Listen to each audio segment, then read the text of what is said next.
Welcome to the Alumni Podcast. I'm your host, Jenifer Garcia, and joining us today is former General the Jaguar,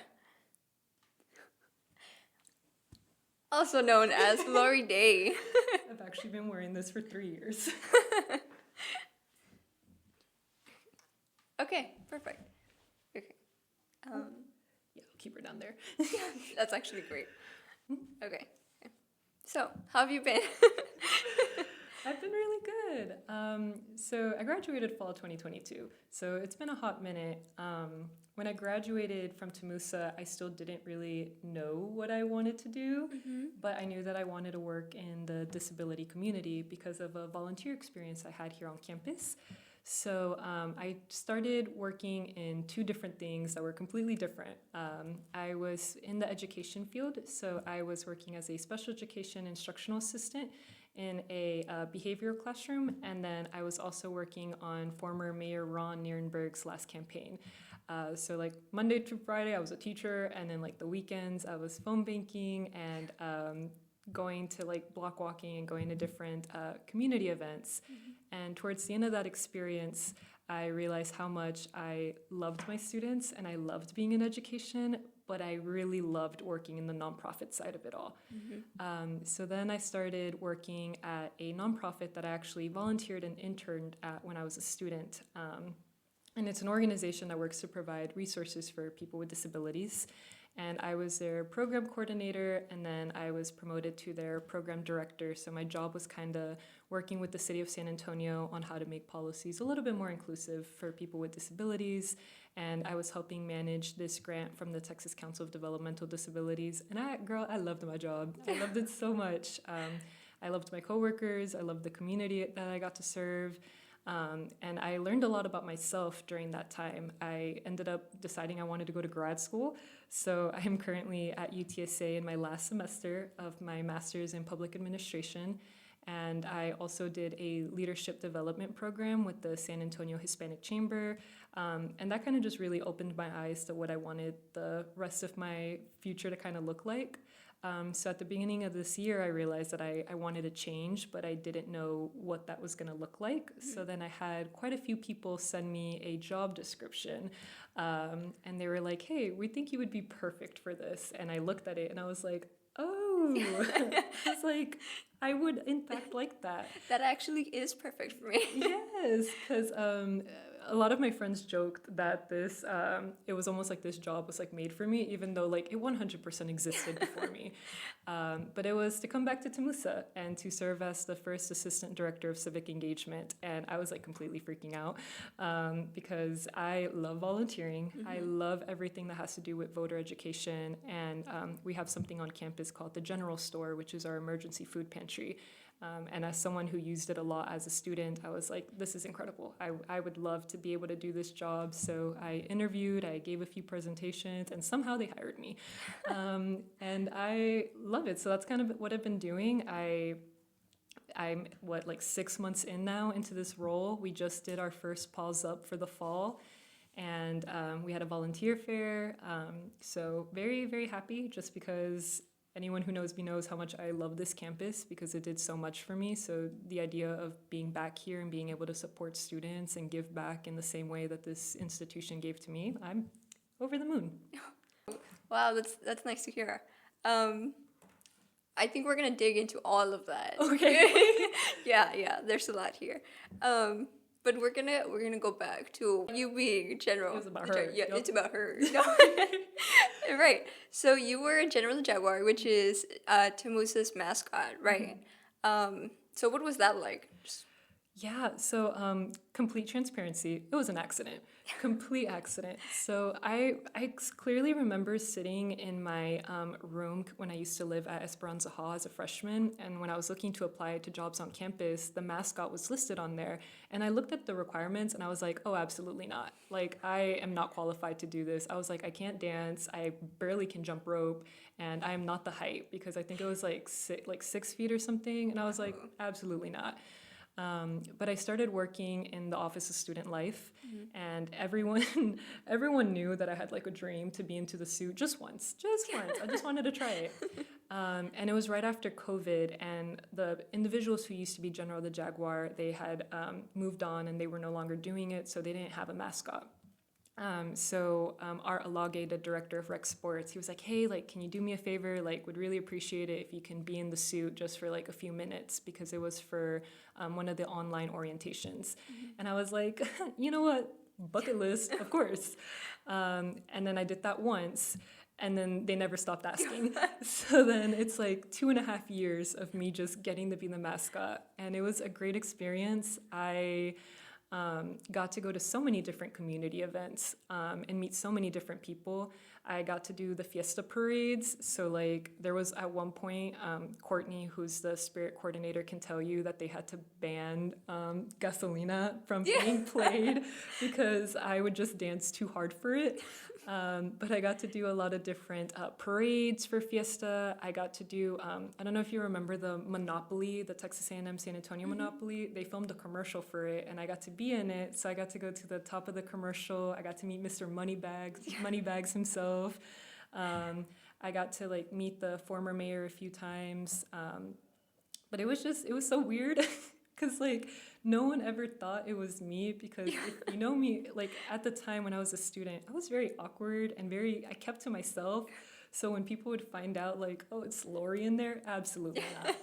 But it kind of felt like a little Hannah Montana moment, because I never felt nervous being in the suit, because there was no expectation for what I had to do. Just because it was... they didn't have anyone else being the mascot, and I just took a lot of pride being able to do that for the university, because we are still a growing university, and I wanted to show like, hey, like we have a great like culture here, and we have a really good mascot, and like being able to go and support all these different events around San Antonio, but also like supporting our students, because our students would have fun with it. I think there was one student who like literally had like General's #1 fan shirt, and like he would like constantly try to find me at events and like take pictures, and it was so funny. But it was nice because I just got to dance around, act the fool. But it was also, I think my favorite part was that I got to do it with my friends. And that's the part people don't remember too much, because there is no mascot without a handler. And people making sure that like you're okay at events, and that you have water, and that you have snacks, and that people aren't kind of like crowding you. So like my best friend, Miss Vanessa Cardoza, she was like my first handler. So she was like security. Like she had her glasses on. She was like, all right guys, no pictures right now. And she very much kept me safe. And then after she moved away, my best friend Gabriela Villegas, she was my handler. And then it became like a student life thing. So I'm pretty sure almost every student worker in student life had to be my handler at some point. But it was really fun. Very smelly. Very, very smelly. Very hot all of the time. But it was nice to see a bunch of kids and students that were just really happy to be able to take a picture with the mascot. And now it's just cool, because like my current partner, he would joke about how there was a lot of pictures of him with General the Jaguar before we even met each other. So I was like, technically we met a long time ago. We just both don't remember it, because he didn't know I was in the suit, and then I didn't know that because I couldn't see half of the time. But yeah, so that's a little bit about being General. That's so cool. Oh my god. Okay, we're gonna backtrack a little too. No, you're so good. I love all of this. I was gonna ask what it's like to be like on the float during the parade as General the Jaguar. It was scary. So we would get there, and we would wait for a few hours, because that's usually what happens during parades, just for safety reasons, making sure everyone's where they're supposed to be. But I couldn't see, so I very much depended on the incredible Jaguarettes that were like at the sides of me. So like they were doing their incredible cheer, but also making sure I wasn't going either side of the parade. And I was like holding on to something, like just trying not to fall, but also trying to dance. So I think like halfway through the parades, I just stopped caring whether or not I was going to fall, because I was like, it'll make good TV if I do fall. So I was just dancing, but it was very much a blur, because you can't see, so you hear people cheering. So it's like I would do a dance, and if I heard cheers, I'm like, okay, maybe they like that. I'll keep doing that for another 5 minutes. And then if I heard no cheers, I'm like, okay, girl, you gotta change it up. But it was always so much fun, but because of the people on the float. So it would usually be the Jaguarettes. We had a great DJ. And then it was like our A&M-SA royalty.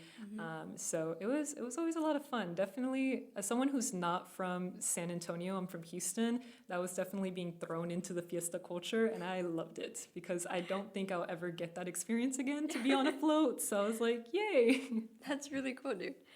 Sorry, I said dude. No, you're right. How do you prepare for those events? Like, I'm pretty sure you have to both mentally prepare and physically prepare. I will say that after I stopped being the mascot, I realized that I was not as fit as I thought I was because I started getting winded like very fast. Like that was truly a workout for me. Just because one with just like the heat of it, because like at the time it was a furry suit and there wasn't air conditioning in it. So it was very much like it's hot. But I think the best way that I would prepare for them is just, again, it all goes back to me realizing that I didn't need to take it too seriously. Just because at the end of the day, like if I wasn't comfortable anymore, I could take a step back from it. But I think the best way to prepare was just I knew people were going to have fun. They were going to take pictures. They were going to think it was funny. And my friends also would have a good time getting to go to all these different events with me. So I don't know how I prepared, just kind of put it on. And I was like, all right, guys, round 65, let's do this. Now, you said you attended more than 70 campus and community events. Mm-hmm. Was there a favorite moment or memory among that? That's hard. I feel like there's a lot to choose from. There is, but I will say some of my... Oh, girl, you put me on the spot. I think my favorite was probably when I got to go... Okay, I'm gonna completely lie right now. Some people who were with me will say that this was not my favorite, but I will say it's my favorite. I used to get to go up to the Torre of Esperanza for JagX. So like you don't usually get to go up there as a student. So like I got to like climb up there and they like pulleyed up the suit with like a rope and like I got changed up there and then I got to just like stick my head out and like wave to all the students, and I just thought that was incredible. The reason people would think I hated it was because there's a lot of bugs up there. So I was like terrified that they were gonna see the fur and they were gonna like, I don't know, I just got scared.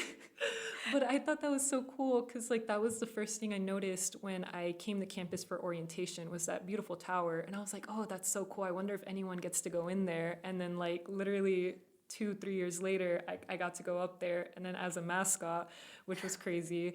So I think that was probably like my favorite moment. But my like little ones that I really enjoyed was anytime I got to interact with staff and faculty's kids, just because they all knew that it was me. So like they would be like, no, like go with General, like it'll be okay. And like they after a while they got to know me. So like every single time they saw me at an event, they would like point and scream and like they would run towards me. So it was like a really good relationship I was able to have with them.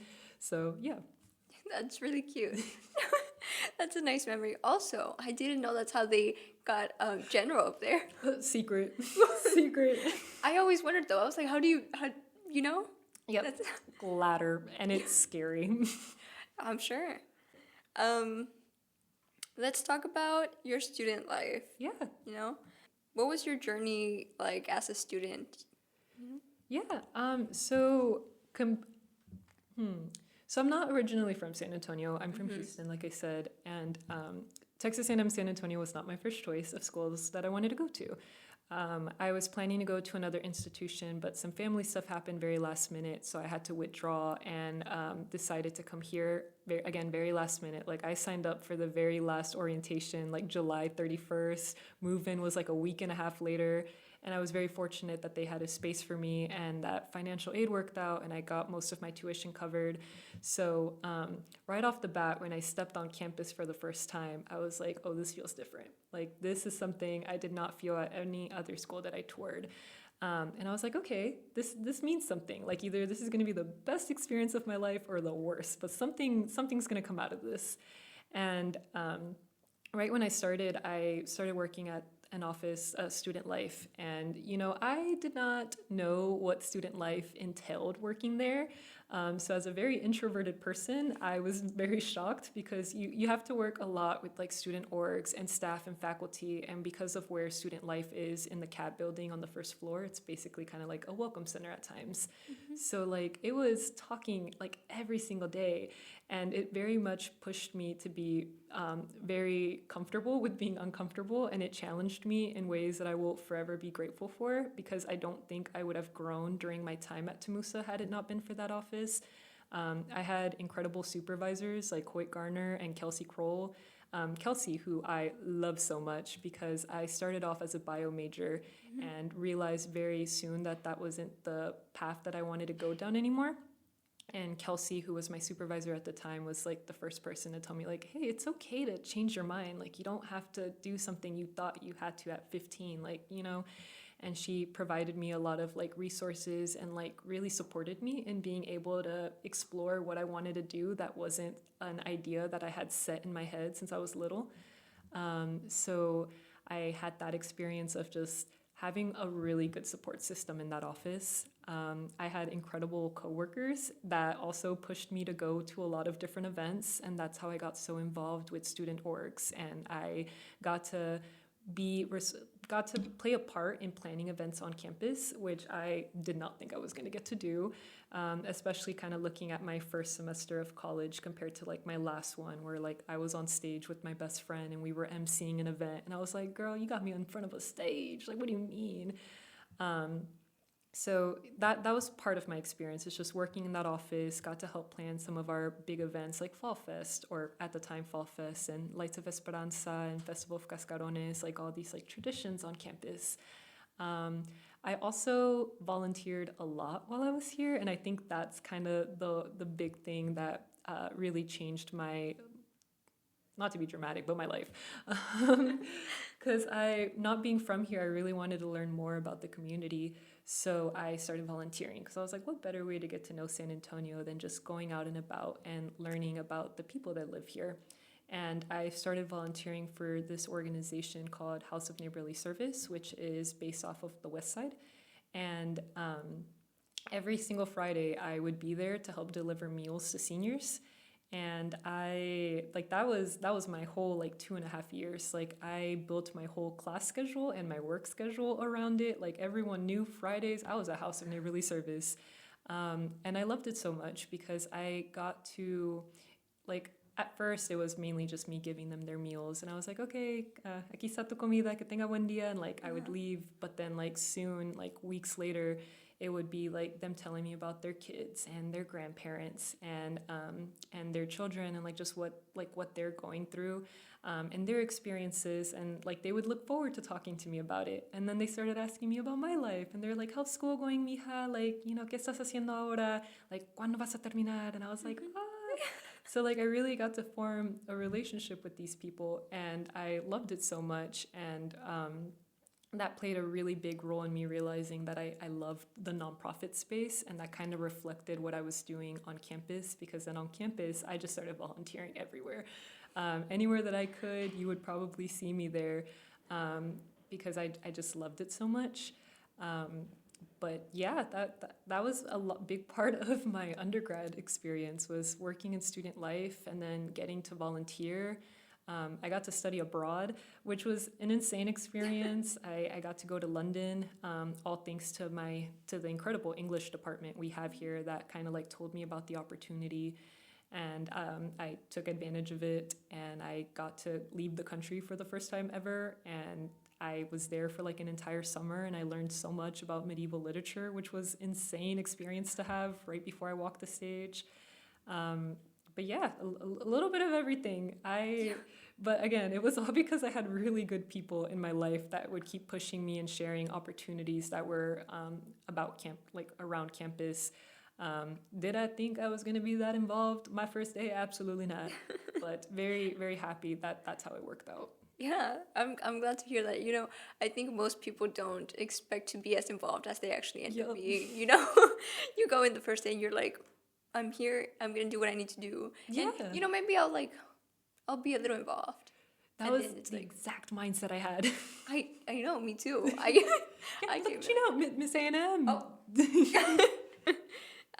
Yeah. So you actually lived in the dorms, right? What's that like?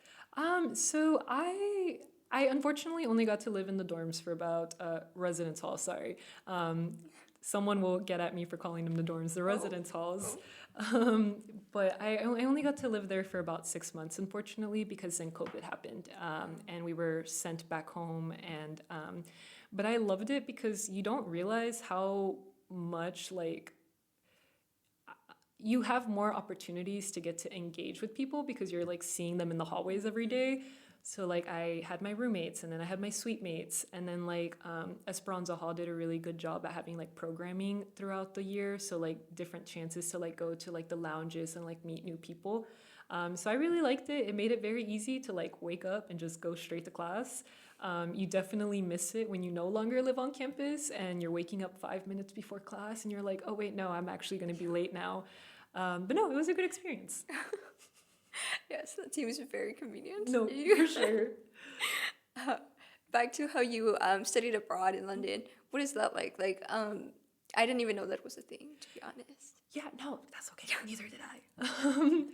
It was crazy because I decided I had the English department kind of recommend for me to be able to go and take that opportunity, and I was literally like quarantined at home like with COVID when I was like doing all the paperwork for it. But it was very scary because I was the only person from Temusa who was going. So like for this, it was the CCSA program. So like all the other campuses had like a group of like 10 or 12 students that were going together, but I was the one Temusa person. So I was like, not even just the one Temusa person, the one Texas person. So that was like very scary because I was like traveling by myself. And that goes back to the incredible Miss Kelsey Kroll, who like literally helped me like book my flight and like helped me with like my passport paperwork and everything because it was my first time leaving the country by myself. And it's funny because like half of student life was like my emergency contacts for like me going. Like when I like they were like, we expect you to call us the minute you land, like we need to know that you're okay, because everyone was just worried, and I would be too. I'm a very clumsy person. I forget everything. But I got there and it was absolutely like insane. The weather is incredible. Two, like it's just such a like walkable city. So like I don't think I ever like took the bus or called an Uber or anything. I was walking everywhere. Like I think one time I walked from the the Shakespeare's Globe Theater all the way to like back to our dorms where we were staying, and it was like an hour walk, and I did not care. Like I walked it and it felt like 10 minutes because it was just so beautiful, and I got to meet so many incredible people from the UK, but also like students from all over the United States who were traveling. So it was amazing. So much to the point where like I really wanted to do my master's abroad because I was like, take me back. Like I want to explore more because there's so much to see. But ultimately decided against it because I loved my life in San Antonio too much to leave. But my partner and I are planning a trip to the UK next year, specifically because I was like, I talk about study abroad so much that he's like, okay, now I have to go. So we're planning to do the UK, so seeing London and then Ireland and Scotland because it was just, it's a great experience. You learn a lot. Specifically for my class, we were studying like Lord of the Rings and Dante's Inferno and like a lot of different poetry. So like our classes were on a bus, so like, or not on a bus but like on a train, so like we would on our way to like different sites, that's when we would have like a little lecture with our professor, and then we would just go sightseeing the entire day, which is insane. Like it was insane. So it was just it was a really good experience. Yeah, that sounds really interesting actually. You're selling me on it. You're like, sign me up. I know. Wow. Who knew? I guess now I know. Also, you mentioned volunteering, but you are like very involved in the community. Yeah. You gave us a little bit about that right now. But you have been recognized as the Volunteer of the Year, and you have received the recent Graduate Award in 2024 from A&M San Antonio. Right? Can you tell me a little bit more about where you volunteer? Yeah, so like I talked a little bit about House of Neighborly Service and how much I love them. To this day, I still try to stay involved with them as much as I can. I like just last weekend I was doing the Barrio Run, which is their annual 5K. So like my partner and I ran that to like the funds go to support their organization. And also the week that passed, I also was at their site helping with like clearing out one of their stages because they're going to build a new senior center. So House of Neighborly Service, Camp is another organization that, girl, I can talk to you about Camp for a hot minute. So while I was here, I had the opportunity to do something called Alternative Spring Break. So it's when students get to go volunteer somewhere for the entirety of spring break. And I got to go to an organization called Camp that works to provide like a fun camp experience for people with disabilities. And that experience alone is kind of what like launched me into wanting to support the disability community in whatever way I could, which is kind of what caused like, I want to go into special education. I want to work in the nonprofit field because I got there and I was paired with a camper who was 40 years old and was in a wheelchair and had a cerebral palsy.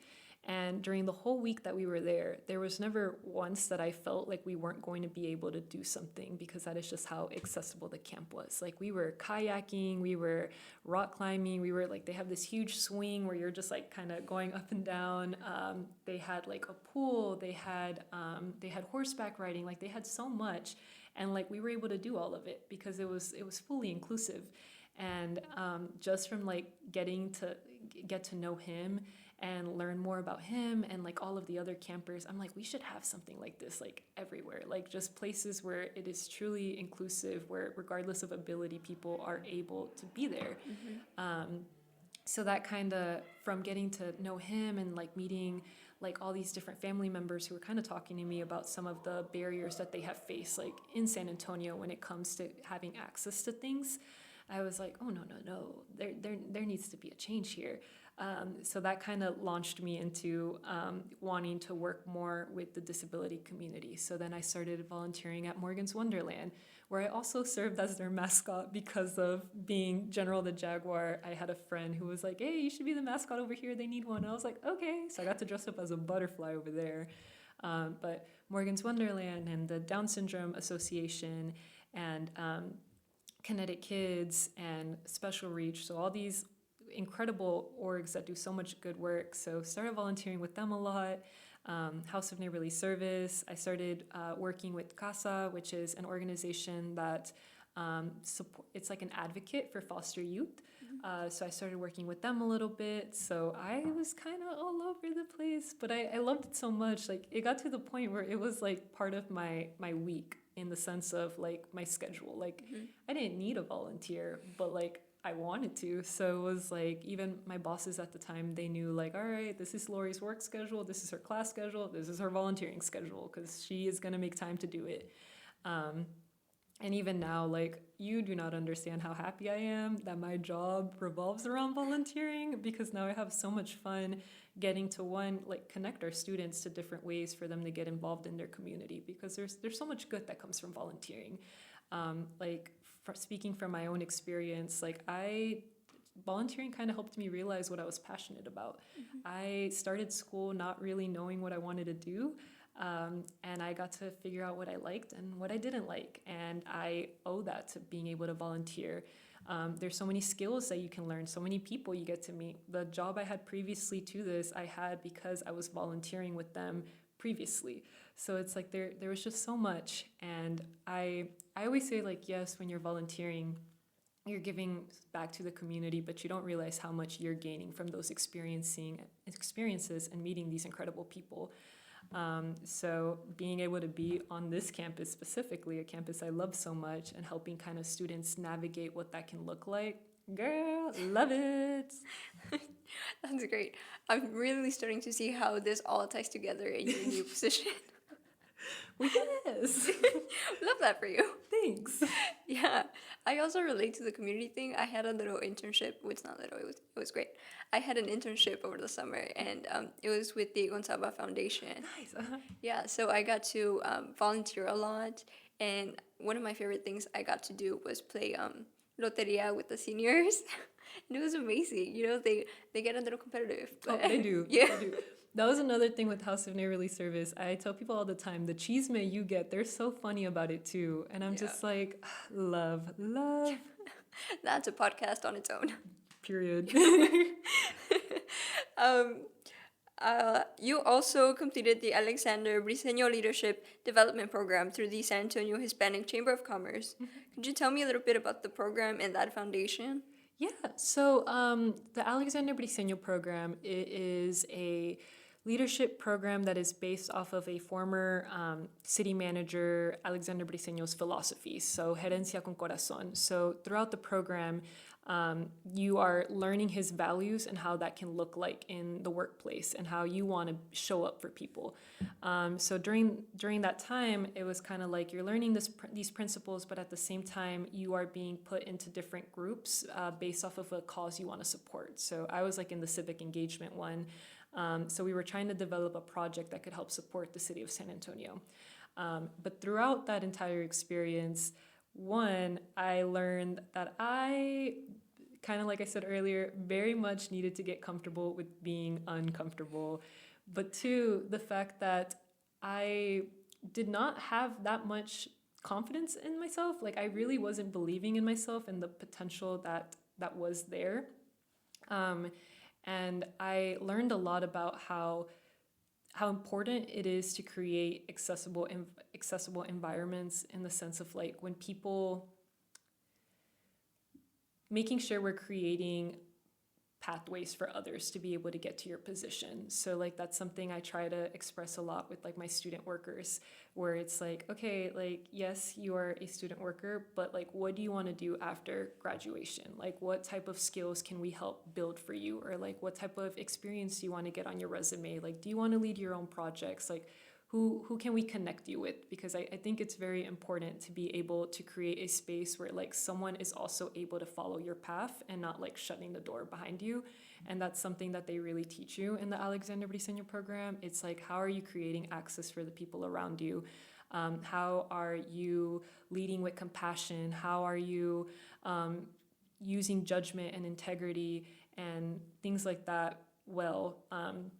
So I got to meet so many like people, like there was multiple times where I did not understand why I was in the room because I was a lot younger than everybody else, but I kind of took that as a opportunity to learn from people who have been in my shoes before and to learn about how they got to where they are at now and how can I also model that behavior for others, because it is hard. Like life is hard, and if you can kind of help other people around you and support your community in whatever way you can, like that truly does make a difference. And that program really helped me feel a lot more confident in my skills and what I can do for other people. That's amazing. Thank you for sharing that. Yeah, sorry. No, that's great. It helps me like really understand more about that foundation in the program, you know. So thank you for explaining it in your own words. Yeah, you also said you were one of the younger graduates, one of the youngest. Yes. Yeah, I got to do it with my best friend, which is also an incredible thing. We both applied because we ¿cómo se dice? So my best friend in the whole world, Miss Gabriela Villegas, we do a lot of things together. And it's not because we can't do stuff without each other. It's just that we're both so passionate about this city and what we can do to support it that we always end up in the same rooms. So like we both had the thought of like applying to the program, and then like we came to talk about it and we're like, oh, like I want to do that too. So like we applied, we both got in. So we were...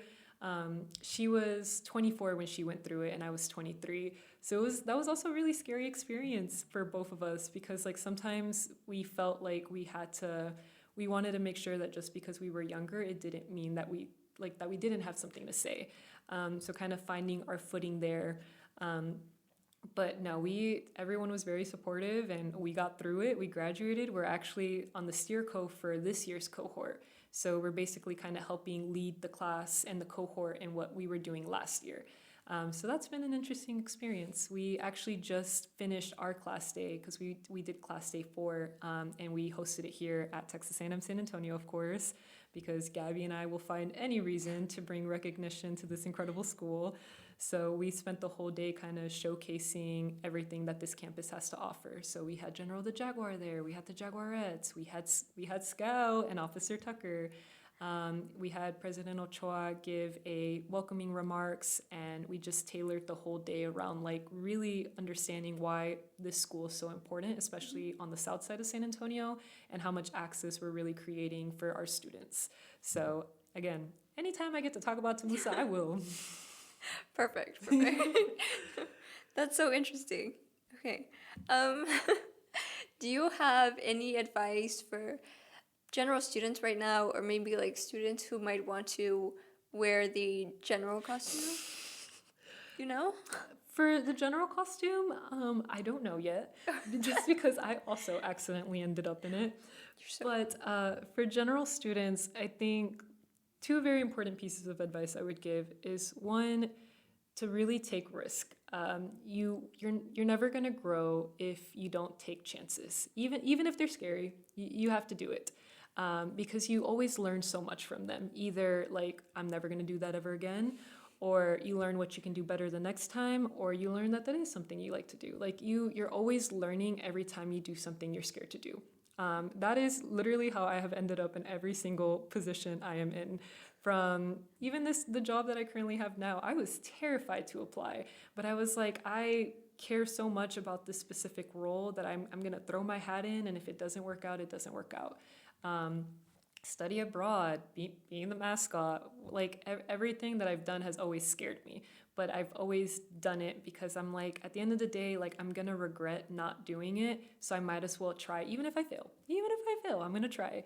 So to take risk and to really bet on yourself and know that you are fully capable to do whatever you set your mind to.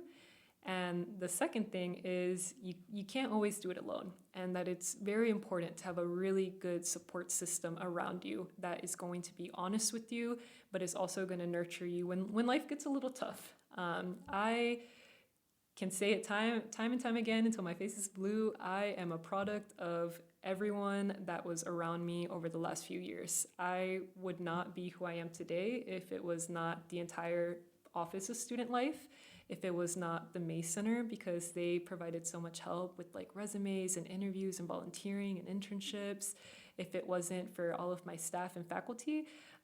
One of my professors, to this day, I still talk to her, and I literally keep up with her and her daughter, and I have that type of relationship with a lot of my professors because they just played a huge part in like making sure I was okay during my time here.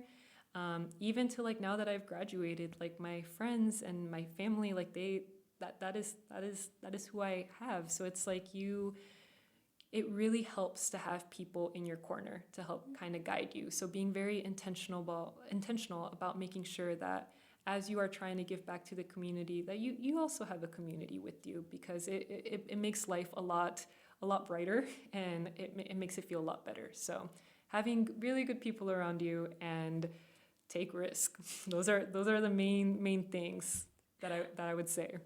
I think that's great advice. I've done a few episodes for the podcast already, and sometimes the guests say similar things about advice, but it's always really nice to hear it from the different perspectives and the different backgrounds, and it's always a good reminder as a current student.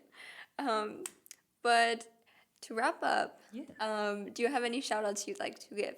Girl, I'd be here forever. Shout outs. For sure, my boss, because she's letting me be here right now. Miss Clarissa Tejeda, because she is so iconic, and I am very grateful to have an incredible supervisor and mentor in her. But I feel like I've talked about them quite a few times, but again, all of my friends and my Temusa family. Even before this interview, I was like, guys, I'm kind of nervous. I don't know what to talk about. And like, they were all sending me words of encouragement, like, you got this, like, just be yourself, you'll be fine. So just the people in my life, because they are the reason that I am who I am, and I owe them way too much that a lot of dinners probably cannot cover. But yeah. Oh, and also to the new General the Jaguar suit, because it has a little vent in it. So we love that, because the new team of the Spirit, like the Spirit team. They are incredible. They are lovely, and they deserve that AC in there because Texas is getting hot. Yes, yes, it is. Wow, that's amazing. Thank you for sharing that. No, of course. I can't believe you were nervous. I was a little nervous myself. I was like, it's You're nervous. General. You were General the Jaguar. I was nervous to talk And to you're you. like, Because I've watched all of like the episodes and like you're just, and I've also like I've been on a panel with you before. yes, So we I'm just have. all like, you are just so like a very good representation of this university. So I was like, I was nervous to talk to you. So I was all like, oh, what is she gonna say? That's so sweet. That's so sweet. Thank you. Of course, Queen. Well, it was really nice having you. No, thank you for having me. I very much loved being here and very excited to see what the future episodes are also going to hold.